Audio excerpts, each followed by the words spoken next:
everyone, I'm Chester44 and welcome to this Let's Play of Tyranny. Last episode, we interacted with the Spire only to find out that, yeah, somehow we're sorta connected to it, and we should probably go investigate the other Spires. Specifically, the one to the west in Lendrian's Crossing, was it? No, I think it was something else. No, Lethian's Crossing. We also spoke briefly with some of our companions, and we still need to speak with them some more. Let's start with Lantry, because apparently... One moment, my friend. Just let me finish this thought. Ending his note with a flourish, Lantry licks the tip of his quill, pausing to taste it a second and third time, before tucking the pen in the holster on his sleeve. Well, we can speak with him. I am nothing if not a semi-reliable font of knowledge. More about you? What's your story? Tell me the origins of Lantry. Someday, someone half your age will ask you to sum up your life, and you'll realize what an odious request that is. Well, where to start? I grew up in Sunder. I was born right after independence from the realm of Stalwart, so yeah, do the math and you'll realize I'm old. My parents were harbor hands. My mother never returned from a voyage, and my father lost his hand to infection and decided to sell me to the School of Ink and Quills. Any other family? Irrelevant. If they exist, they are as strangers. Family ties are severed when joining with the sages. At least in principle, the school has had its share of favoritism for blood relatives. As a novice, I was assigned to the Dovecotes, where I learned how to raise and groom birds to carry missives, and most of my early tomes are on that subject. 10 years and several tomes later, someone decided I was ready to be welcome into the inner circle and shown the ways of magic. And since then, I've spent a great deal of time in field study, which I suppose readied me for life after the fall of the Vellum Citadel. Well, as much as anything could ready one for the strangeness of these days. Were you born Lantry, or did you take that name on joining the School of Ink and Quill? Most sages take a new name when they join the school, but for me the transition was difficult at first. I stuck to my old commoner name and then just never got around to picking some highfalutin name like Sage Apophasis or Sage Dangling Participle. Dangling what? Is this your true scheme? Did you always want to be a sage? I cannot imagine doing anything different. I suppose in my youngest days I yearned for battle and glory like most boys I knew. Having now seen how short a soldier's life can be, I look back on that old calling, that old mindset, and laugh. So really, what's your story? What do you mean by that? I know you're smarter than you act. Extend me the same courtesy. Lantry strokes his beard, leaving flecks of sepia among his white whiskers. I was on the take from the voices of Narat, or at least an agent of his sent me to the School of Ink and Quill 30 years back. It'd be years later until I made the connection to the Archon. Most people think that the war began 3 years ago, but the voices of Narat had his hands in things sooner than that. I was part of that early invasion, an eager kid happy to accept a 30-year assignment that comes with an education. So, you advocating a surrender to Kairos was the end of your long plan? Yes and no. When I first left, I was just happy to be getting educated by the sages on someone else's rings, and my orders were simply to listen and report. As the time drew near, my commands were to win them over, a little at a time, to the notion of surrender. But I failed. The elders of the school grew defiant, and the militant minds won out. These are Tearsmen, after all. I didn't deliver the surrender, and it took the Overlord's edict to end what I was sent to do. What else aren't you telling me? Well, I should admit, I might have been taking an interest in your history since I learned about your proclamation of the Edict of Storms. In truth, I am deeply curious about any who have lived as vessels to Kairos' most supreme magic. When I heard you were proclaiming a second edict, I had to find a way for us to meet. Being tied up in a prisoner camp was not the intended plan. Thank you for telling me. Now no more secrets. Understood? I will endeavor to learn your trust as best I can. Sorry to have given you reason for doubt. Loyalty 4. Ooh. You mentioned raising birds earlier. Think you'll go back to doing that? At some point, yes. Good birds are needed to keep the missives moving through the tiers. I set all my best birds to flight before the edict. Turn of phrase, constant caw, and the rest. They're out there somewhere, and maybe when this is over, I'll summon them back and start a new dovecote. How do you feel about Kairos? How can I not help but find him to be the most captivating person alive? The man has bent empires, claimed continents. Where he goes, history follows. I won't deny he has killed millions, at least, but I contend more would have died in petty wars across Taratus and the void of Kairos. I've seen what tiny despots, merchant cabals, and mage guilds can inflict in the names of all sorts of righteous causes. I will take the rule of Kairos over the tyranny of every idiot on Taratus. I am nothing if not a semi-reliable font of knowledge. Speak of something What else. did you want to discuss? I'd like to discuss arcane matters. And I'd be happy to oblige. Ever since the fall of the Vellum Citadel, it is hard to find someone with whom I can discuss such things. What do you know of Kairos' edicts? Kairos has cast many over the ages, and to my knowledge has never worded two edicts exactly the same. Edicts defy our understanding of magic. Kairos' magic works over vast distances, over indefinite durations, and no archon or mere mage can counter the force of an edict.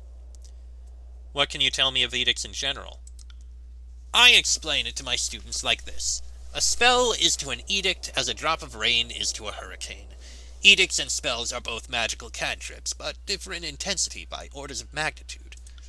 Edicts are almost commands to Taratus that must be carried out until the instructions allow for the magic to end. If Kairos wants a plague until next Judge's Day, expect copious buboes until next Judge's Day.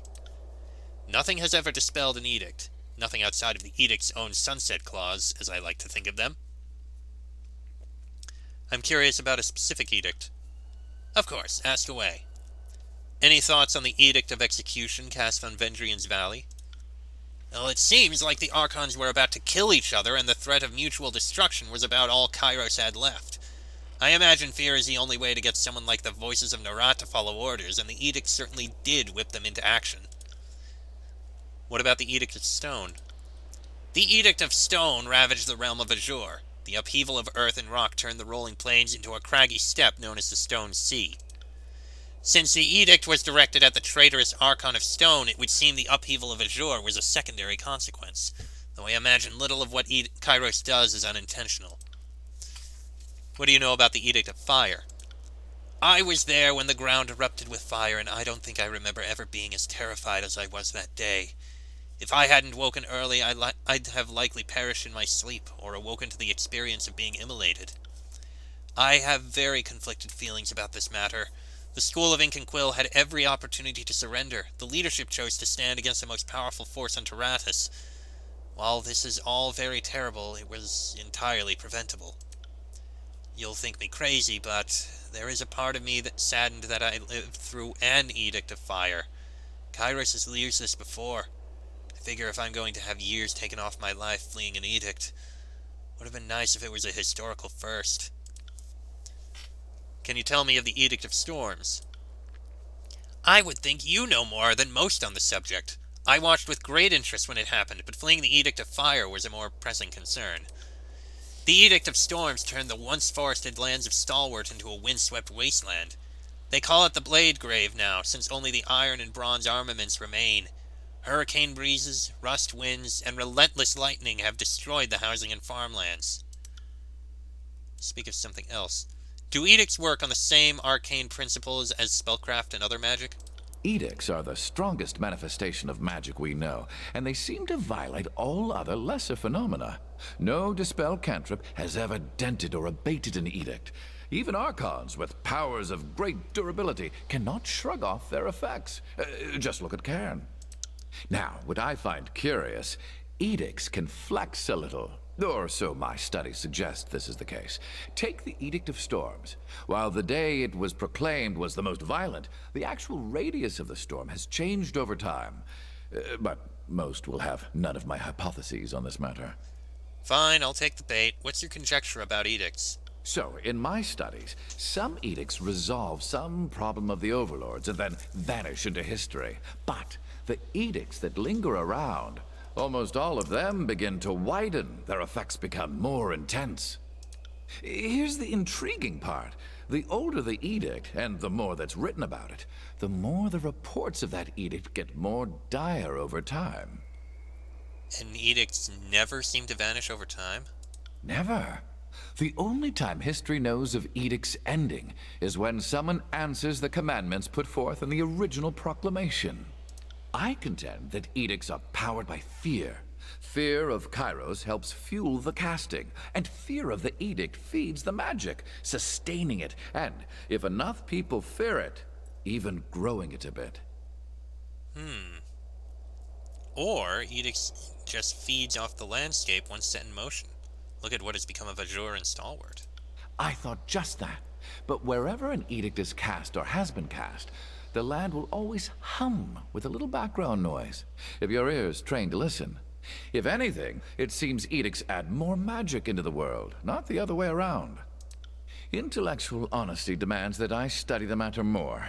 If I'm correct, the more people fear and obsess over an edict, the stronger it becomes. Anyway, another study for another time. Very interesting. I am very interested in your theories. I'm going to like talking with you. Let's speak And of I'd something be else. happy to oblige. Ever since the fall of the Vellum Citadel, it is hard to find someone with whom I can discuss such things. What do you know of the magic of the Archons? I've studied many of the Archons for many years. Compared to the other sages, I'm an expert on the subject, which is sad because I feel like I've still so much to learn. How does the magic of Archons work? The Archons all have magical powers that are intuitive. When the voices of Narat pulls out someone's mind, or Graven Ash protects his soldiers, that magic isn't a signed spell or ritual. To them it's closer to flexing one's hand. Archons are the... what's the word for it? Axiom of magic, the root of magic, spell pioneers... I'm sure this analogy is off in many ways, but I see Archons as the mothers of original magic, and everyone else is just imitating them. Let me see this. While every guild or school of magic will ascribe different a name to the theory, all mages inevitably stumble upon an inescapable fact. Only the Archons can will magic into being. Everyone else can only cast magic by invoking the sigil of an Archon that has come before. None know how the Archons do their magic. It seems to be different with each Archon, but theory suggests that once an Archon starts to invoke their powers, anyone else who comes after that Archon could, with the proper knowledge, tap into that power with the proper sigil and know-how. This observed law has given rise to a common question from young students. Could one guess at a sigil of an Archon not yet born, or not remembered by history, or simply unknown to the caster, and successfully cast a spell? Experienced mystics would tell you this is impossible, for they know that it's not enough to just mimic the gestures of a sigil.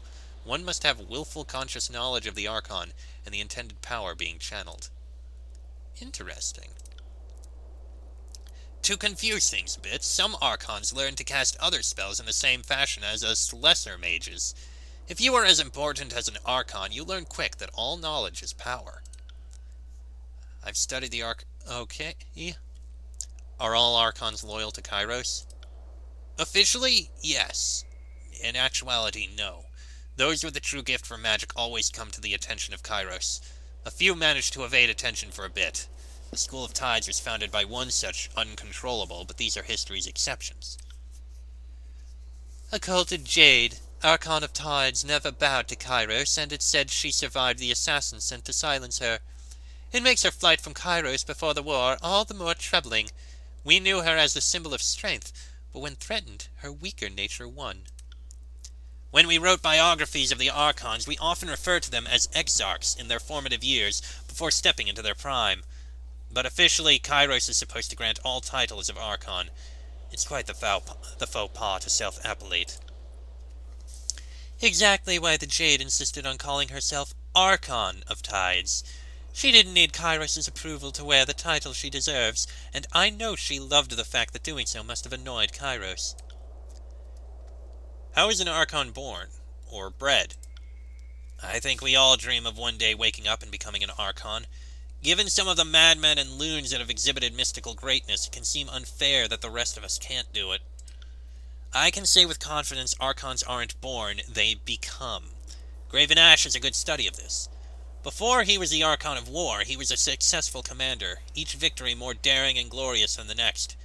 Somewhere along the way, his leadership took on mystical qualities. The Graven Ash we know today can reach out and protect his soldiers from harm, but maybe at first he could just protect those near him. I wouldn't know for certain, but all will attest that he didn't have this power his whole life. So Archons are effectively gods. That seems to be what I'm getting out of this. Demigods at least, but certainly gods of whatever it is they are. And they become these gods not by being born gods, but by being risen into it. The whole idea that some divine situations have that one ascends to godhood, one is never born into godhood. I have been wondering what exactly the Archons were exactly. Very powerful mages, beings of a different type like angels, but no, they do seem to effectively be gods. When gods walk among you, I guess this is what we see. But if that's the case, and Kairos controls all gods, what the hell is Kairos? And I'd be happy to oblige. What do you know of Ever since spellcraft? I've forgotten more than most blood chanters have ever learned. What do you want to know? Can you teach me anything? I think you know all I can teach you. What sort of magic did the sages teach you?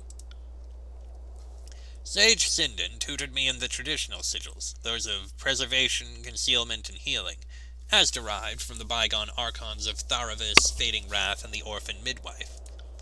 The preservation magic is largely functional, sealing parchment, binding books, that sort of thing. All of us chroniclers learn concealment magic, as our ideal method would be to study events without contaminating the decisions being made. As for the healing magic, many of us modern sages study this a great deal. The school has a shoddy reputation among the common folk. I figure if they knew us as healers and caregivers, maybe we start to change opinions. Healing. Now that's a noble craft to study. True, but given how accident-prone I can be, I think the person that benefits most from my magic is me. But certainly the most gratifying spells I know are the ones that ease pain and suffering. They make me feel slightly useful. What can you tell me about signing magic? Scholars don't have a good word for what Archons do when they cast magic. Couldn't tell you how Graven Ash casts his protection over his soldiers, nor would I know how Bleden Mark consciously decides to move through a shadow. Interesting. Archon of Shadows. But when us mere mages want to cast a spell, we do so by signing the sigil of an Archon that previously discovered the magical phenomenon in question. It's debated whether Archons create new magic or just discover magic that was waiting for us, but such questions seem impossible to answer while sober. Sober. Speak of something else. And I'd be happy to Are oblige. you familiar with the old Ever walls? since familiar is a relative term. I think I know more than most, but it's a subject of mystery, even to the scholars. Though, I must admit, in addition to my reading, I've ventured into the old walls on occasion. And soiled many undergarments in the process. Do you know who built them, or why? We can only seem to agree that they were built. There's no consensus as to the who of it. We generally use the old realms, or older realms, when describing the folk that must have done all this construction ages ago. That's also where the young realms got their name indirectly. Azure, Stalwart, and all them are older than you and I, but compared to the old walls, they're babies. As for the why, that's anybody's guess. I've always assumed it's an ancient road and aqueduct network. If you just needed to fence off your neighbors, you wouldn't have such elaborate, expansive masonry on the inside.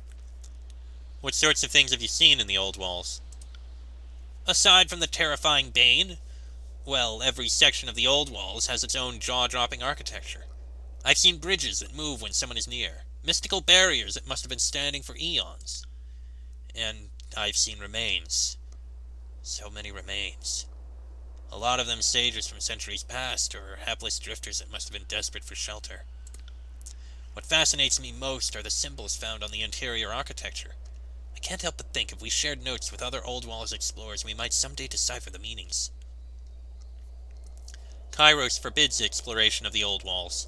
Did the Tearsmen have similar laws? In typical Younger Realms fashion, entering the Old Walls was never illegal, but plundering them was. The logic being, that which rests in the Old Walls belongs to your local ruler, not you.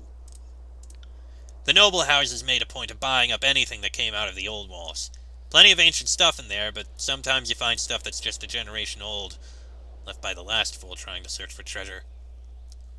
If you've been through the Old Walls, you must be familiar with the Bane. More so than is healthy. I've seen one rip a young scribe in half with its nebulous talons, and I've run away from more than my fair share of angry bane. That sounds redundant. They all seem angry. Heard all sorts of theories on the bane. Heard they were dead mages, the nightmares of archons come to life. One sage believes they're Kairos' children. Guess you have enough ink and parchment, you can crap out any dumb idea. I profess to know very little and stick to what can be observed. They appear cunning, but lacking language, and they have animal-like qualities, but they seem drawn only to magic and commotion. Food and water seem irrelevant to them. And I'd be happy to oblige. What do you know of the Ever since the fall of spires? the... History used to say that the older realms built the spires. These days you'll hear children repeating that Kairos built them. Guess that's the new history. There are spires all over Tyranny, though I don't know the count. Maybe 40 or so? 5 of them are in the tiers, and generally the spires follow the old walls, often occurring at junctions in the old masonry. The mountain spire is a notable exception. The other spires in the tiers connect to the old walls, but the mountain spire is just freestanding, a sore thumb in the middle of the tiers. Any idea as to their purpose? Lightning rod? Perch from which to survey the lands below? Signposts for a society of folk that flew like birds? On this matter I have only conjecture and flights of fancy. The best hypothesis I've heard is that they were all built at the sites of major settlements now long gone, so maybe their haphazard placement is a hint about how the old maps of old might have looked. Any idea why magic works better near the spires? The sages liken the phenomenon to heat radiating from a candle. The air is just thicker. With magic, the closer you get to the spire. It can be deadly, trying to work spells close to a spire if you aren't wise to the effect. I'd be famous if I could tell you why this happened. I've always assumed they are the magical equivalent of river sources. Just as water endlessly flows from certain special sites, so too are there places where magic pours endlessly from a natural source. Oh, like hubs for ley lines or something, if that idea is applicable here. Any idea who built that structure on top of the mountain spire? Know any sculptors with superhuman strength and the power to fly? If not, I'm out of ideas. Structurally speaking, it looks vaguely, and I do mean vaguely, similar to the sculptures in the old Academy of Tides. But if that were the case, I think we'd know more. I also noticed the resemblance, but I can assure you, if it was built by an old tidecaster, it was the best-kept secret in a school that prided itself on showmanship and boasting about your exploits. Oh, so you studied the art of being insufferable, and here I thought it was a natural gift. The symbols on the structure certainly look like they could be related to the symbols found in the old walls, so I'm all but certain that structure was built by the same craftsman that built the spire. Yeah, possible. And I'd be happy to oblige. Speak of other matters. I am nothing if not a semi-reliable font yes. of knowledge. What did you want to discuss? I have questions about our allies and enemies. Well, you might want to ask a more soldierly type about the armies, but do you want to talk about the Archons or other mages? First I wanted to ask about the Archons. I know much of such luminaries, so I am careful with my words, but ask if you must. Tell me about Graven Ash, Archon of War.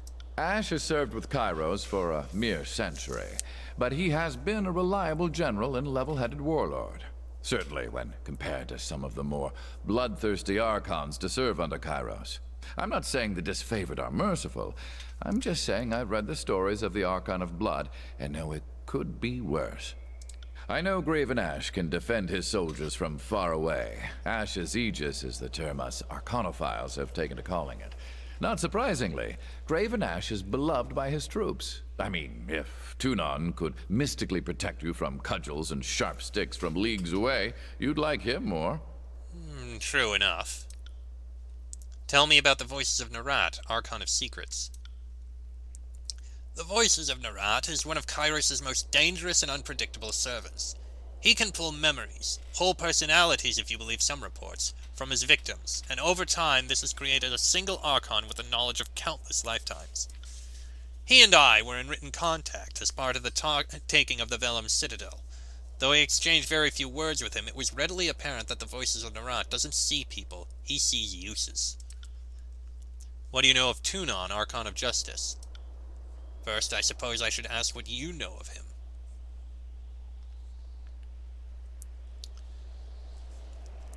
He is true to his core mission. He is fair and just. Fair and just by your measure, that is. Tunon, Archon of Justice, exists in texts spanning back hundreds of years. I can't say I know how he came to be the Overlord's adjudicator. Maybe you know that one. But he oversaw the conquest of the Tundra Sovereigns, and they bowed to Kairos in the year 83. That's like 400 years ago. Okay, yeah, he is old. Know anything about Bledden Mark, Archon of Shadows? You mentioned him. Very little. His name is not printed in many texts. I know that he is sworn to Tunon and acts as his assassin. I know he goes back a long ways, though. I've long assumed he served Kairos about as long as Tunon, give or take. What of Siren, Archon of Song? Not the youngest Archon in history, but certainly one of the younger, and history has yet to write much about her. And if I happen to be the first to write about her, well, that will look nice for my legacy. Did you know Cairn, Archon of Stone? Of him I know very little. I believe he was the wild man of the hills that Graven Ash subdued in 402, but only one source suggests that link. He was famous for being, well, a big sour jerk. Seems he let his mouth run off about Kairos, and that was the end of his story.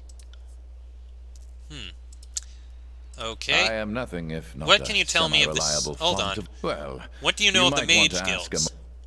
More than I will readily admit. Which guild? What do you know of the Earthshakers? It takes a strange bird to wish to emulate Cairn, Archon of Stone, but what do I know? A whole cult sprang up to worship the man. This cult became known as the Earthshakers Guild, and even their weak imitations of his magic can fill the land with tremors. Cairn answered to Graven Ash, meaning the Earthshakers are military allies of the disfavored. At least that is how it was. Cairn's treachery demanded retribution from Kairos, and this has destroyed the reputation of the Earthshaker Guild. Many assume a traitor's teacher would breed traitor's disciples. Tell me about the Forgebound. The Forgebound are a guild from the Northern Empire. Their magic is a bit different from the sigils you or I know. They study a slower, more rigid style of magic that they use to become one with their forging tools. The Forgebound know the secret of turning grey rock into fine iron, and none have yet replicated this feat of craftsmanship. What they do is truly unique, and they teach their craft by practice and lecture. Little of it is written down. What of the Blood Chanters?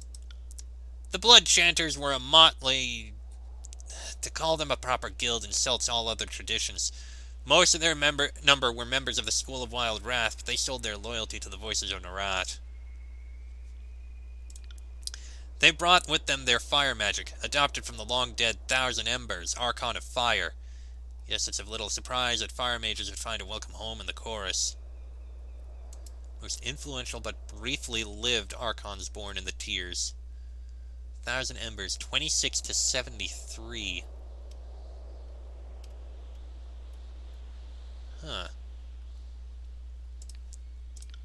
But fire is now but one of their tricks. Their real trick is their magic of passion, frenzy, and fear. Such magic is based on the sigil of Siren, Archon of Song. Are there other guilds in the Tiers? Oh, the big three, Ink, Tide, and Wrath, pushed out most of the other schools ages ago. History makes note of the Cutters, the School of Flowering Winter, and a few others that did not survive the little wars our schools would wage. But I know little of these footnote schools.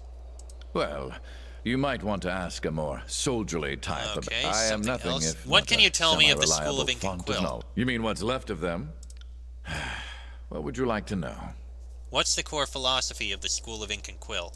The sages are archivists, academicians, and arcanists. Our mission is to preserve the knowledge of today for the good of tomorrow.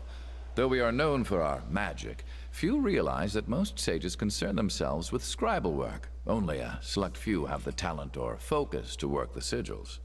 Each sage benefited from the scrolls of learning that came before him, and so each sage must repay this boon by gathering, authoring, or translating new texts to the stacks. But all that's a bit generous.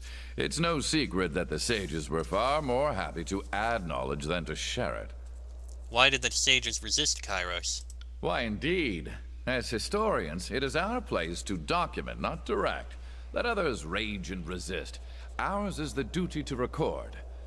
The decision to defy Kairos was not unanimous, nor one decided upon lightly. The laws of Kairos would forbid much of the knowledge contained in the Vellum Citadel.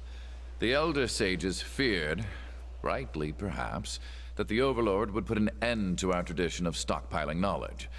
The Battle of the Vellum Citadel was a battle to preserve knowledge, but our actions will be remembered as treason against the will of Kairos.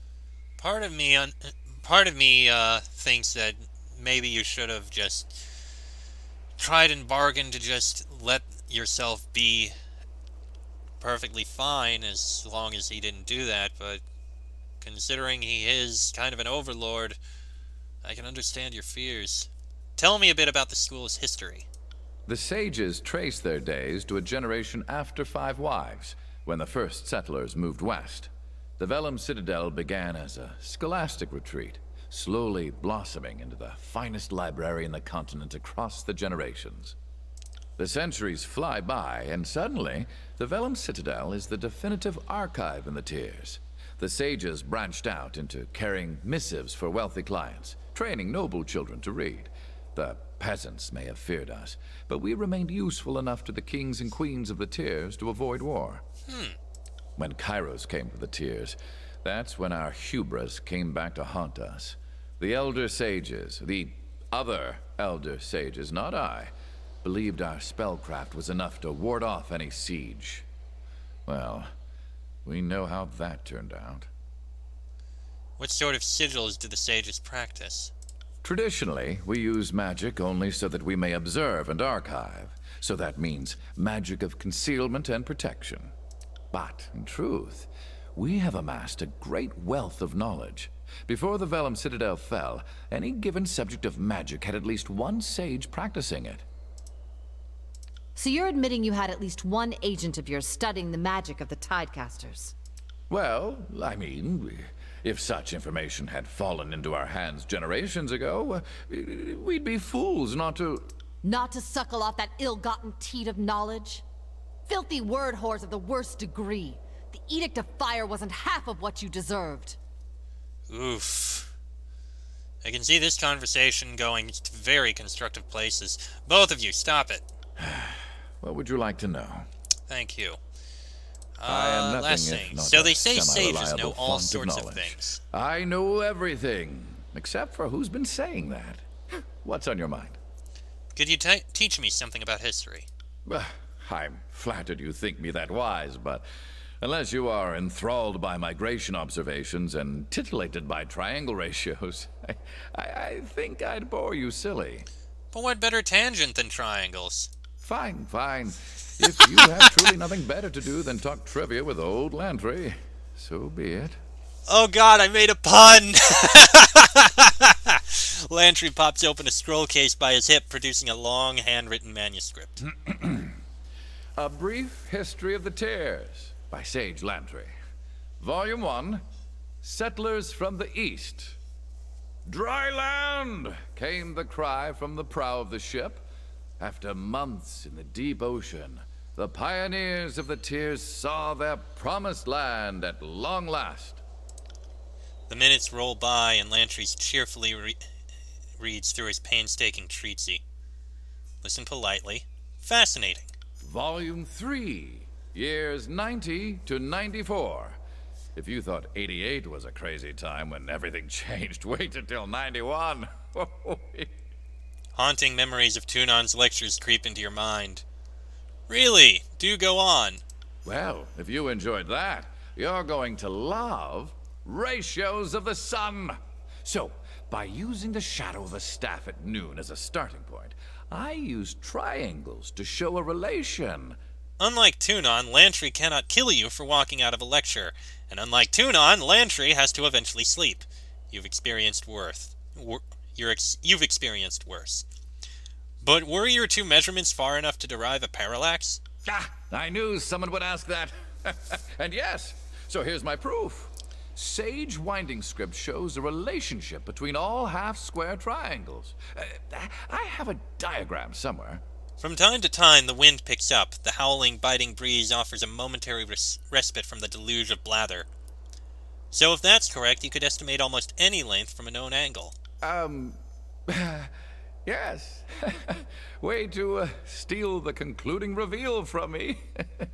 But yeah, that's about the gist of it.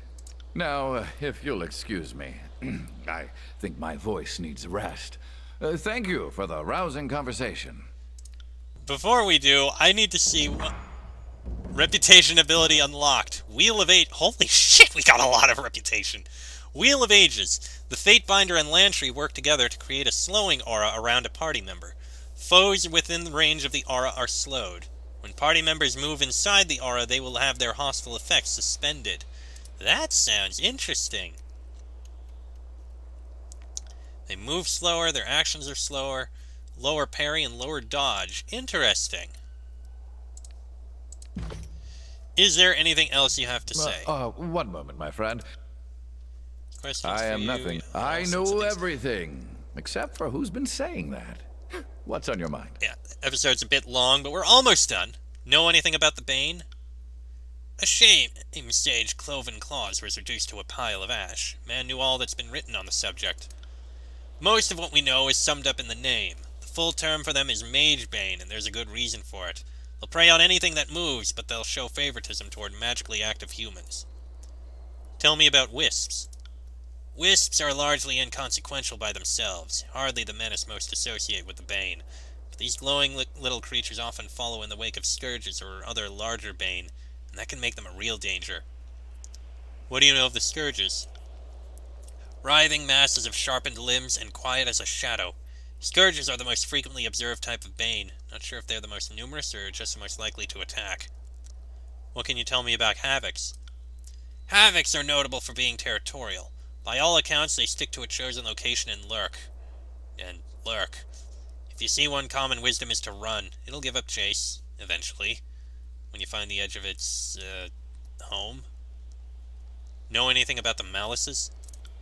Most troublesome of the Mage Bane are the Malices. Though I've never experienced it, I'm told a Malice can take hold of your waking self, leave you trapped in a dream while it puppets you. If evidence of these creatures didn't predate Kairos, I'd think the Overlord the only creature powerful and cruel enough to breed the Malice. Do you know where these creatures come from? They seem to breed in the Old Walls, or at least that is where they exist in the highest concentration. But there seems to be no social interaction amongst the Bane, and no logical mechanism of, grinding their privates to make little Banes. I know everything. What about the Beastmen? Except my knowledge is largely academic, not to be mistaken for practical. Know their origins? The earliest settlers made note of the Beastmen, so they were here before us, but not before the older realms. By all accounts, the tribes do not have record of a time before the Old Walls. So, the logical conclusion is that they arrived after the Old Realms, but before Five Wives. What of the tribes? There have been thousands of tribes throughout history. Most dissolve within a Acquireman's lifespan. The stronger females branch off and make their own tribes with tougher names. Then the King of Azure rounds you up and puts you to work. The Stonestalkers are the most powerful of remaining tribes, thriving now that Azure has fallen. As for the rest, the old Talons of Frozen Cloud, the Trollhooks, the Kolakar, the Katvanas, the Jawsnap, all gone, I think. And then there's the Shadowhunters. They're all but extinct. What do you know of their minds and mannerisms? They are true to their names and live like beasts. Clothing and artifice seem to have little value to them, whereas rutting and killing are the reason they wake in the morning. But it would be a mistake to think them stupid. Ask any tamer and they'll tell you some stories of their cunning. The beasts are wanting in patience and diplomacy, but they are a clever bunch. And where do their loyalties rest? You'd want to ask the authority, Sage Quillborn. She lived with the Kolakar for a few span, back in 404. Some truly fascinating findings. She noted that every successful tribe has a singular female leader. It's Prima. She noted that beastmen show fluid loyalty to new matrons. They adapt well to changing leaders, but they never change the relatively simple but strict hierarchical model. Few beastmen have accepted fealty to Kairos. It would seem the notion of bowing to a person you have not seen in the flesh is insanity. This inability to bow to the Overlord will no doubt doom the species. for Kairos does not suffer such token insults. Alright, that's all for now. Oh boy, that was a long episode, but I'm gotta end it here. Very interesting things in that discussion, though. I thought we'd already spoken with him, and while we had, it seems we had more information we could learn. But we still have one more new companion to speak with. This new Ebb. On it. Oh. Didn't mean to do that. I didn't mean to lock that. Okay. Next episode, we'll speak with Ebb and learn what we can about her. Should have put her in my group so that we could actually see her stats and such. But that'll all be in the next episode. Till then, I'm Chester44. That is Jason Pendragon, Verse, Barrack, Lantry, and Ebb. This has been a Let's Play of Tyranny! And I shall see you all next time.